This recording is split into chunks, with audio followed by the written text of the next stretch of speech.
Bike knowledge ভিডিওতে স্বাগতম। আশা করি ভালো আছেন। তো স্পার্ক প্লাগের গ্যাপ যদি সঠিক না থাকে সেক্ষেত্রে আপনার বাইকে কী কী ক্ষতি হতে পারে এবং স্পার্ক প্লাগের গ্যাপের যে পরিমাপ এটা আসলে কত থাকতে হয়। সাধারণত স্পার্ক প্লাগ বাজাজ বা অন্য কোম্পানির স্পার্ক প্লাগের গ্যাপ হচ্ছে পিলার গেজ দিয়ে মেপে আপনাকে 0.7 থেকে 0.8 এর মধ্যে রাখতে হবে। আর যদি এই গ্যাপটা বেশি বা কম হয় সেক্ষেত্রে কিন্তু আপনার বাইকের ইঞ্জিনের সমস্যা এবং ক্ষতির সম্মুখীন হতে পারে। প্রথম যে সমস্যাটা হবে সেটা হচ্ছে আপনার বাইকের জ্বালানিটা আর আসলে তেলটা সম্পূর্ণরূপে পোড়াতে পারবে না এবং ইঞ্জিনে মিস ফায়ার করবে। ইঞ্জিনে আপনার পিক আপ থেকে ফটফট শব্দ আসবে এবং পিক আপ কমে যাবে, বাইকের টার্ন বা এক্সেলটা দুর্বল হয়ে যাবে এবং ফুয়েল খরচটা বেড়ে যাবে, আপনার মাইলেজটা আপনি কম পাবেন। এটা হচ্ছে আপনার কি স্পার্ক প্লাগের গ্যাপ যদি আপনার বেশি হয়। আর স্পার্ক প্লাগের গ্যাপ যদি ছোটো হয় সেক্ষেত্রে আপনার কার্বন জমা পড়বে, প্লাগের মধ্যে দ্রুত কার্বন জমা পড়বে এবং কালো হয়ে যাবে এবং সেই এক্সস্টার দিয়ে পিছন দিয়ে আপনার কালো ধোঁয়া বের হবে।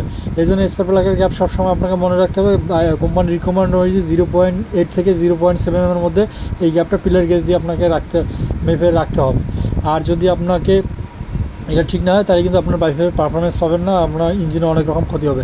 তার ভিডিওটা ভালো লাগলে অবশ্যই শেয়ার করবেন, আর কোনো কিছু জানার থাকলে অবশ্যই কমেন্ট করবেন। আসসালামু আলাইকুম।